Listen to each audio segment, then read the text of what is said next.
नमस्कार शेतकरी मित्रांनो, जर तुम्हाला इथून पुढे पीक विम्याचा लाभ घ्यायचा असेल तर या अटीनुसारच तुम्हाला पीक विमा भरायचा आहे. आणि जर या पीक विम्यामध्ये कोणतीही अट कमतरता पडली तर कोणत्याही शासनाच्या निर्णयाचं उल्लंघन करण्यात आलं तर तुम्हाला पीक विमा तर मिळणार नाही, पण नमो शेतकरी PM किसान या योजनेचा बी 5 वर्षापर्यंत तुम्हाला लाभ घेता येणार नाही.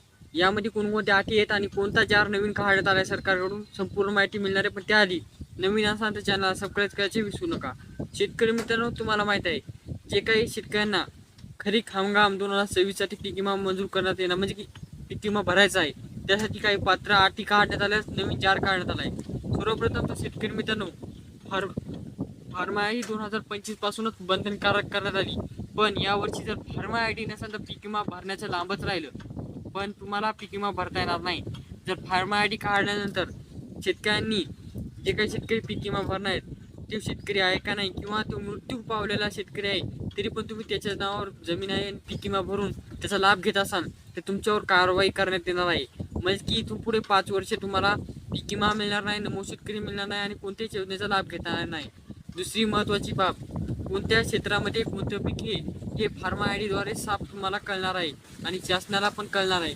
पण त्याआधी जर तुम्ही त्या फार्मा IDला जे काही तुम्ही पीक विमा जोडताय त्या क्षेत्रामध्ये पीक दुसरं असाल, तुम्ही चुकीची माहिती देत असाल आणि सरकारला फसवण्याचं काम करत असाल तर सरकार तुमच्यावर खूप निर्णय घेऊन तुमचा पीक विमा रद्द करून नमो शेतकरी बी रद्द करणार आहे. त्याचबरोबर शेतकरी मित्रांनो, ज्या शेतकऱ्यांना कर्जमाफी मिळणार आहे त्यांच्यापाशी पण फार्मा ID असणं अत्यंत आवश्यक आहे. फार्मा ID म्हणजे शेतकरी ओळखपत्र.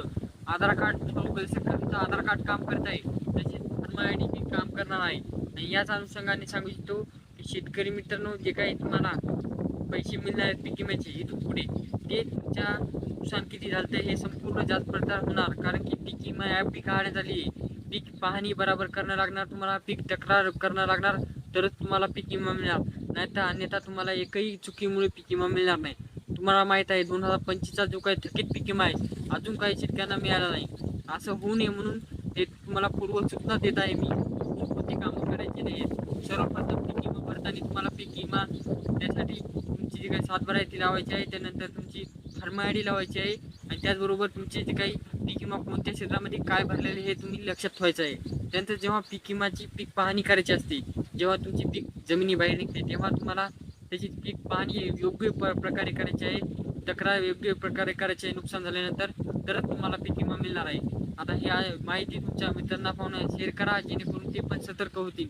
नाही तर अन्यथा 2026चा जो काही खरीप पीक विमा आहे तो शेतकऱ्यांना मिळणार नाही. आणि त्याचबरोबर जर काही चुकी झाली तर सरकार तुमच्यावर कारवाई बी करू शकते.